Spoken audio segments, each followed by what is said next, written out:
정치 오늘 시작하겠습니다. 김종혁 경제사회연구원 언론센터장 나오셨습니다. 안녕하십니까? 안녕하세요.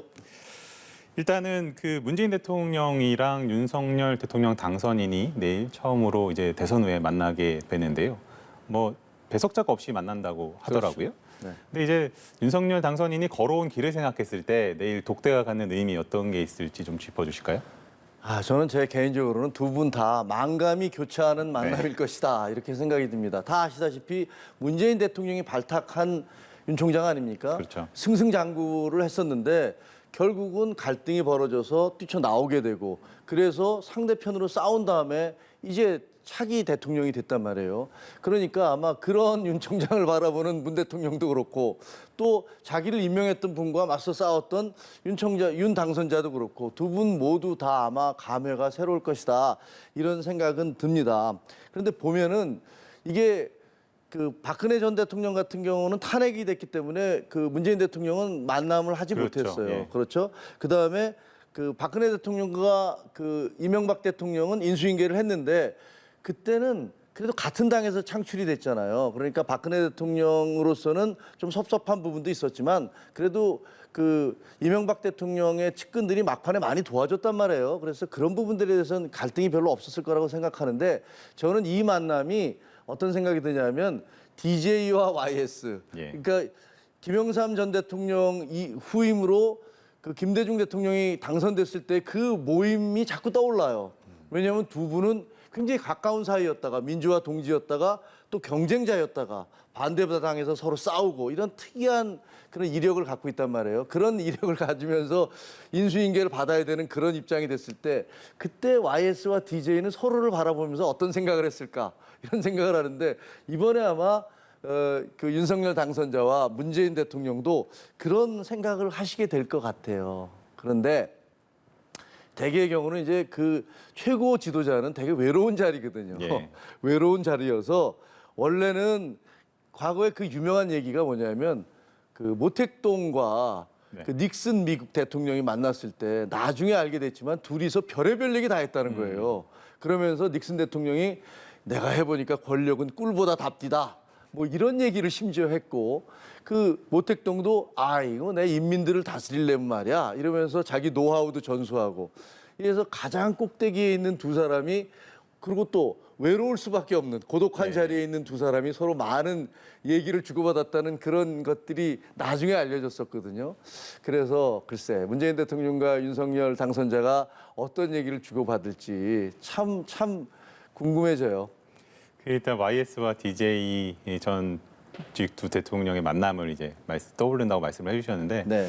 당시에 이제 전두환 전 대통령과 노태우 전 대통령의 사면이 거론이 됐었고 실행이 됐었죠. 그렇죠. 그러니까 이번에도 사실 윤 당선인이 문 대통령한테 이명박 전 대통령의 사면을 거론할 것이다라는 것이 캠프에서 공식적으로 좀 얘기를 한 것 같더라고요. 어떤 정도로? 그럼요. 예. 그건 당연히 할 거라고 생각을 합니다.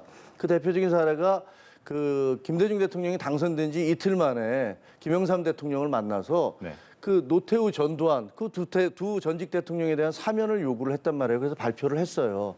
어떻게 보면 본인을 사형 선고를 내렸던 그런 두 분에 대해서 두 전직 대통령에 대해서 사면을 요구했고 그게 받아들여졌는데 아마 문재인 대통령도 윤석열 당선자가 그것을 요구를 하면 받아들이지 않을까 이런 생각이 듭니다. 물론 거기에 대한 비판도 있습니다. 사실 대통령의 결정이라는 것은 아까 고독하다고 말씀드렸지만 정치적 결정이라는 것은 언제든지 긍정과 부정이 있게 마련이에요. 예. 예를 들면 전직 대통령을 교도소에 가둬두는 것으로 인해서 생겨나는 국격의 실추라든가 혹은 국민적 통합의 저해 이런 부분이 한쪽에 있을 것이고 그 반대편에서 대통령도 법 앞에 평등하지 않느냐라는 그런 요구와 논리가 다른 한쪽에 있단 말이에요. 어느 쪽도 틀리다고 얘기할 수는 없어요. 단지 대통령은 거기에 대해서 자기가 결단을 내리고 결정을 내리는 것이거든요. 그래서 제가 보기에는 아마 문재인 대통령이 그렇게 후임 대통령이 이제 국론 통합을 위해서 전직 대통령을 교도소에 집어넣는 이런 것들은 더 이상 하면 안 되지 않겠습니까? 라고 얘기를 하면 못 이기는 체하고 받아줄 것 같고요. 그다음에 동시에 이제 김경수 또 경남지사 있잖아요. 본인의 측근이시잖아요. 그러니까 같이 그 뭐 형평이랄까 뭐 이런 것들 혹은 뭐 반발이랄까 양쪽 지지자들이 있으니까 그런 것들의 균형을 맞춘다는 측면에서 같이 하지 않을까 뭐 이런 예상은 듭니다. 사면 외에는 어떤 의제들이 좀 다뤄질 걸로 보세요? 사면외 의제 사실상은 이 대통령이 전수해 줄 게 많잖아요. 제가 그렇죠. 보기에 가장 전직 대통령이 후임 대통령에게 전수해 줄 가장 중요한 것은 김정은에 대한 정보예요. 북핵 문제란 말이에요. 네. 아, 내가 만나봤더니 김정은은 이런 사람이더라. 그리고 김정은은 우리가 알고 있는 정보로는 이러이러한 것들이 있다. 이렇게 얘기를 해 주셔야지 마땅하다고 생각을 해요. 그리고 일반 국민들에게 공개되지 않은 북한에 대한 북핵 문제라든가 이런 것들에 대해서 내가 가서 보니까 이렇더라라는 것들을 전달해 주셔야 되는데 글쎄요. 그게 어떻게 될지는 잘 모르겠고 두 번째는 이제 만약에 가까운 사이라면 이런 얘기를 해줄 것 같아요. 이봐. 후임 대통령에게 저 국정을 운영할 때 말입니다. 이러이러한 사람을 조심해야 돼요. 사람을 쓸 때 이러이러한 사람 쓰면 큰일 나요. 이런 자기 자신의 노하우가 있을 거 아닙니까? 이런 노하우를 전수해 주는 게 원칙이죠. 그리고 예를 들면 또 뭐 자식 문제도 있을 수 있잖아요. 네. 아, 자식이라는 건 뭐 대통령도 마음대로 못 해요. 그러니까 자식 관리 어떻게 해야 돼요? 근데 이제 우리 이제 윤석열 당선자는 자식이 없기 때문에 그 부분에 대해 애완견들이나 이런 쪽으로는 좀 공감이 있을 수 있을 것도 같기도 하고요. 그렇죠. 그렇지만 그 두 분의 애완견 사랑은 비교될 수 있는 게 아니잖아요. 이 윤석열 당선자는 거의 가족, 우리 애기죠. 이렇게 얘기하는 분이고 뭐 문재인 대통령은 그런 수준은 아니시니까 애완견 부분은 아닐 것 같고 대개 이제 국정 운영에 있어서 외국 대통령에 대한 평가라든가 어느 대통령은 어떻다, 어느 대통령은 어떻다, 또 한일 관계에 있어서 내가 정말 이거 어렵더라. 대통령이 국민적 감정도 있고 또 그 실리도 추구해야 되고 이런 것들을 이제 허심탄회하게 얘기해 줄 수가 있는데 과연 두 분 사이에서 그런 것들이 그 밀도 있게 전달이 될지의 여부는 사실은 잘 모르겠어요. 그리고 사실은 뭐 이제 문 대통령이 이제 지금은 통합의 시대다, 시간이다라고 말씀을 하시기도 하셨습니다만 이제 그 윤 당선인이 민정수석실 폐지 의사를 밝히자 청와대가 그 현 정부에서 하지 않았다는 일을 민정수석실의 폐지의 근거로 삼지 말아야 된다. 뭐 이렇게 좀 강경하게 좀 반발을 좀 하는 것 같더라고요. 그 청와대뿐만이 아니라 그 박범계 장관도 법무장관도 아니, 수사지휘권을 왜 철폐하느냐 이렇게 얘기를 하셨잖아요. 그러니까 근데 저는 어떤 생각이 드냐면 그냥 관성적으로 반대하는 게 아닌가 그런 생각이 들어요. 저는 거꾸로 수사지휘권에 대해서는 아니 검찰총장이 무슨 근거로 법무부 장관이 무슨 근거로 검찰총장에 대해서 이 사건은 이렇게 처리하라 마라 지시하는 게 맞는지 온당한지 그 정무직이 판단을 하는 거 아니에요. 저는 검찰 그러면 누가 그런 얘기를 해요. 검찰이 통제가 안 되지 않느냐. 검찰을 왜 통제를 해야 되죠? 검찰의 통제는 청와대가 하는 게 아니라 법원이 해야 돼요. 검찰이 수사한 것들에 대해서 법원의 판결로 당신들 수사 잘못했다. 기각, 무효, 무죄 이런 식으로 나오면 거기에 대해서 검찰은 책임을 져야 되는 거거든요. 그것을 정치적인 이유로 해서 정치권에서 검찰을 통제해야 되니까 우리가 뭐 수사지휘권도 해야 된다.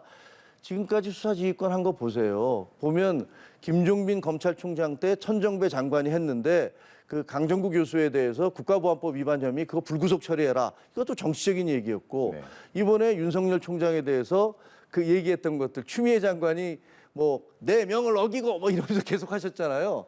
그것도 굉장히 정치적인 거잖아요. 사실은 국민 입장에서 보면 아니 그런 정치적인 그 판단을 내리는 게 국민들의 인권 그게 무슨 상관이 있느냐. 그건 자기들끼리 얘기 아니냐.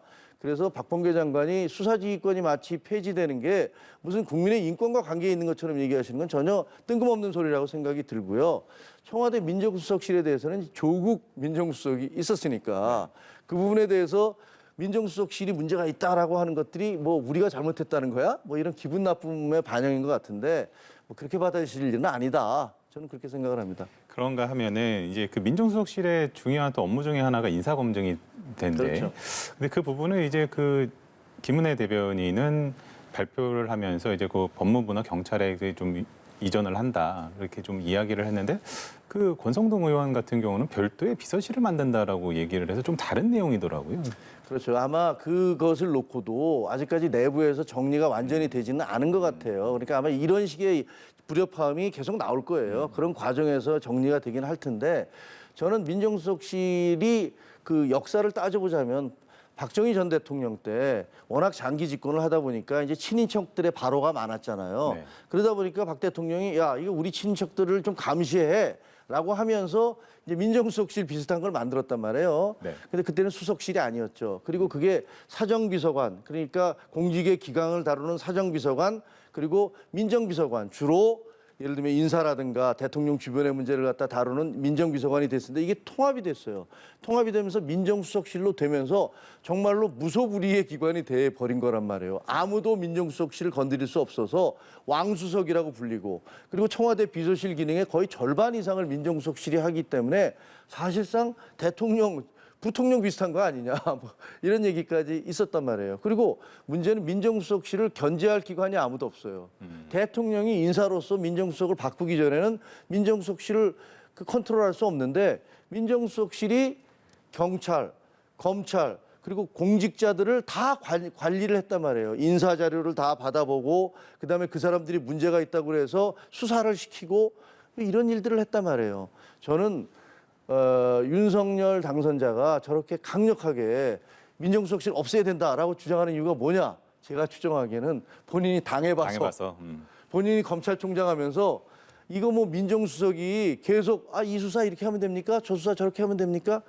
법무부 장관은 수사지휘권이라는 이름으로 공식적으로 지시를 하지만 민정수석과 혹은 민정수석실에 파견돼 있는 검찰, 그리고 여기 검찰총장, 그 검찰 라인이 총장님, 수석님이 이렇게 굉장히 기분 나빠하십니다.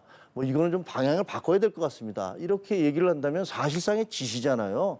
수사 가이드라인이고 방향 제시란 말이에요. 제가 보기에는 윤석열 당선자는 계속 검찰에 있으면서, 검사로 있으면서 이런 걸 너무 많이 봐온 거예요. 그러면서 야, 이대로는 안 되겠다. 이걸 이대로 놔두면 도대체가 인권이고 뭐고 안 되겠다라고 생각을 한 것 같아요. 그래서 바꾸려고 하는 것 같아요.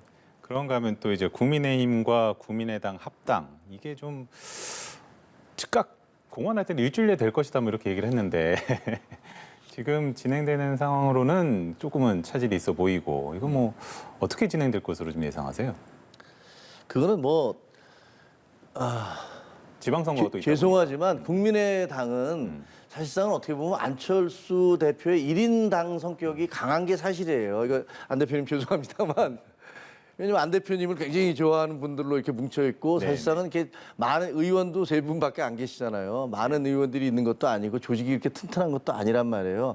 그래서 제가 보기에는 그거는 안철수 대표가 어떻게 결심을 하느냐에 따라서 그 딸린 식솔들이 많고 식구가 많으면 챙겨줘야 될 게 많잖아요. 그럼 네. 복잡해진단 말이에요. 근데 그런 부분들은 좀 덜하지 않나 이런 생각이 들어서 안철수 대표의 결심에 따르렸는데, 저는 안철수 대표가 과거와는 좀 달라진 것 같아요. 예를 들면 작년 7월이었나요?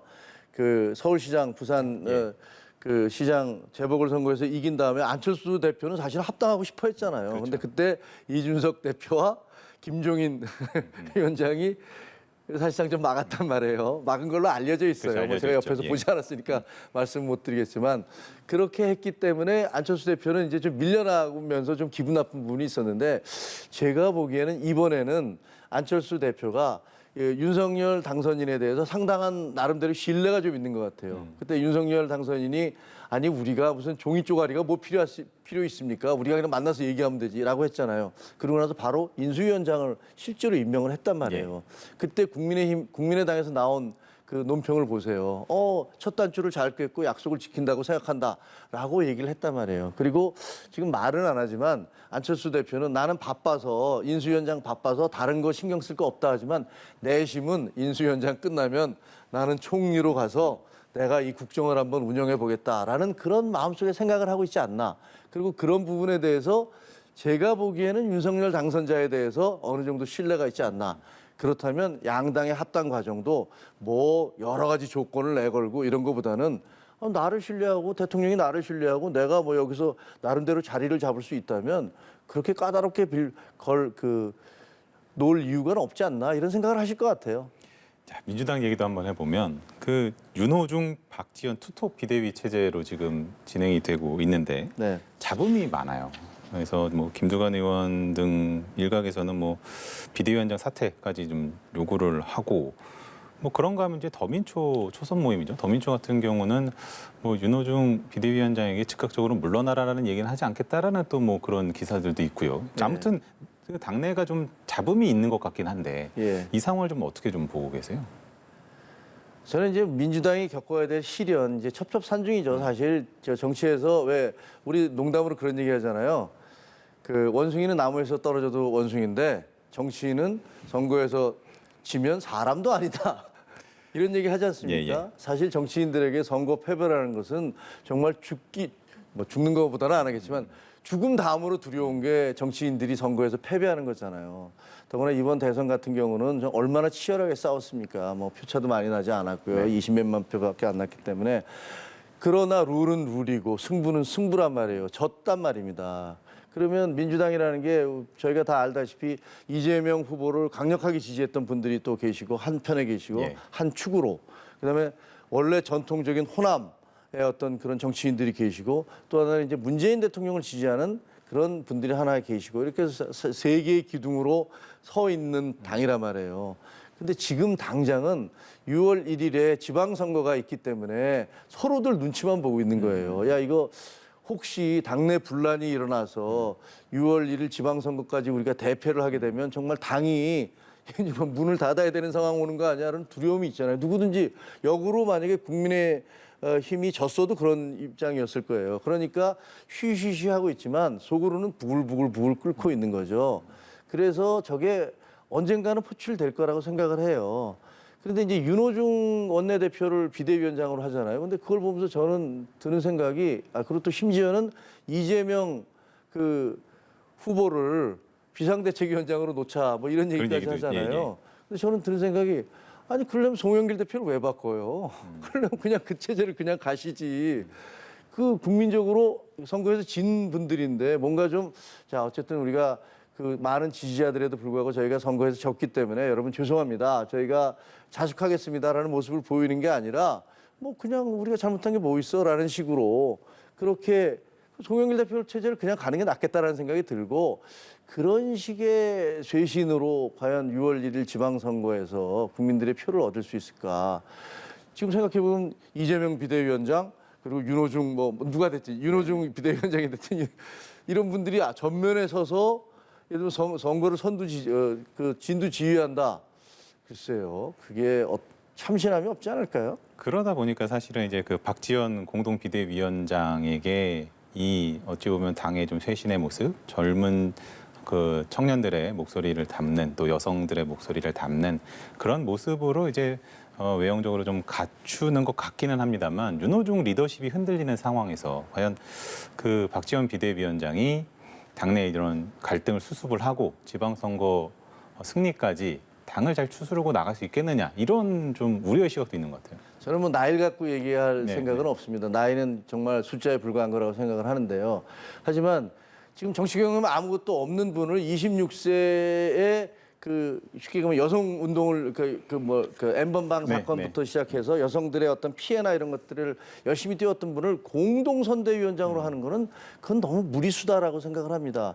과거에 민주당이 이번 선거 과정에서 광주에서 그 고등학생을 또 지역 선대위원장으로 임명을 했던 공동선대위원장인가 뭐 그렇죠. 이렇게 임명을 했던 적이 있어요. 그것도 상당히 저건 너무 뭐랄까 아무리 젊은 표 어른표가 좋다고 하지만 그분이 무슨 어떤 역할을 할 수 있을까? 그냥 위원으로서 뛰는 건 뭐 쌍수를 들고 환영해요. 열심히 정치적으로 뭐 노력하는 거 좋은데 박지원 씨도 마찬가지인 것 같아요. 저분을 공동선대위원장으로 앉혀놨을 때 저분이 아무런 저당의 역사나 그 계파들의 움직임이라든가 정치적 흐름에 대해서 얼마나 아실까. 이걸 뭐 개인을 비하해서가 아니라 인간이라는 것은 자기가 경험해보지 못하면 알 수 없는 것들 투성이잖아요. 우리가 결혼해보기 전에 결혼이 뭔지 모르고 늙어보기 전에 늙는다는 게 뭔지 모르듯이 그런데 저렇게 한다? 글쎄 저게 쉽게 얘기하면 저쪽에 이준석이 있어서 이대남을 가지고 갔는데 우리가 이제 이대녀를 가져오기 위해서는 이분을 임명을 해서 갈라치기를 해야겠다. 그럼 이준석 대표에 대해서 그렇게 갈라치기를 한다라고 비판을 해놓고 선거 끝나고 나서 예를 들면 그쪽 표가 많이 왔다. 그리고 새로 당으로 입당하는 분들이 그 2030 여성분들 중에서 많다. 그러니까 이 사람을 공동위원장으로 시키자라는 건 좀 너무 뭐랄까 좀 염치 없는 짓 아닌가. 그리고 정치적으로 올바른 행동일까? 이런 그런 우려가 듭니다. 알겠습니다. 오늘 말씀 여기까지 듣도록 하고요. 정치원을 여기서 마무리를 하도록 하겠습니다. 수고하셨습니다. 네, 고맙습니다.